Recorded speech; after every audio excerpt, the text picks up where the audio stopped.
It's a compilation of me saying the N-word. It's a video that's made of clips taken out of context of me of 12 years of conversations on my podcast, and it's all smushed together, and it's horrible, even to me. Now, I know that to most people, there's no context where a white person is ever allowed to say that word, never mind publicly on a podcast. And I agree with that now. I haven't said it in years, but for a long time, when I would bring that word up, like if it would come up in conversation, instead of saying the N-word, I would just say the word. I thought as long as it was in context, people would understand what I was doing. Like that context was part of the clip we were talking about Red Fox, how Red Fox said that word on television in the 1970s, and how times have changed so much since then. Or about how Richard Pryor used it as one of the titles of one of his albums.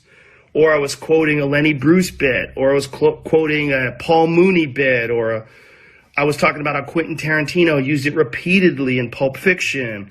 Or I was talking about how a Netflix executive, ironically, used it because he was trying to compare it to another offensive word, and he said it out loud, and they fired him.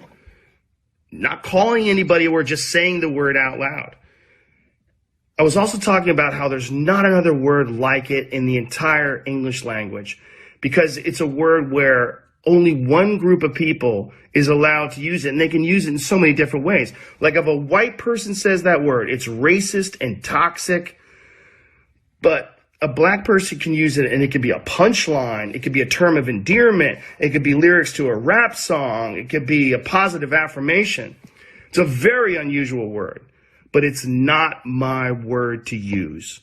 I'm well aware of that now, but for years I used it in that manner. I never used it to be racist because I'm not racist, but whenever you're in a situation where you have to say, I'm not racist, up, and I clearly up.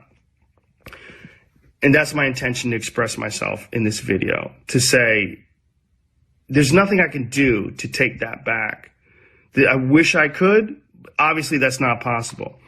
I do hope that, if anything, that this can be a teachable moment. Because I never thought it would ever be taken out of context and put in a video like that. And now that it is, it looks bad. And it's part of also me doing this podcast for thousands of hours, thousands of episodes over 12 years. I said a lot of fucking stupid shit, which is fine when you're talking about most things, but not when you're talking about race. And there's another clip that I have to address. There's a clip from 11 years ago. I was telling a story on the podcast about how me and my friend Tommy and his girlfriend, we got really high. We were in Philadelphia, and we went to go see Planet of the Apes. And we didn't know where we were going. We just got dropped off by a cab, and we got dropped off in this all-black neighborhood. And I was trying to make the story entertaining, and I said we got out, and it was like we were in Africa. It's like we were in Planet of the Apes.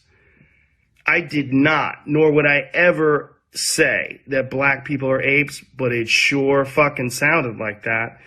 And I immediately afterwards said, that's a racist thing to say. Planet of the Apes wasn't even in Africa. I was just saying there's a lot of black people there. But then I went on to talk about what a positive experience it was and how much fun it was to go to see this movie in a black neighborhood. It wasn't a racist story, but it sounded terrible. And like I said, you can have clunky stories about anything, but not about race.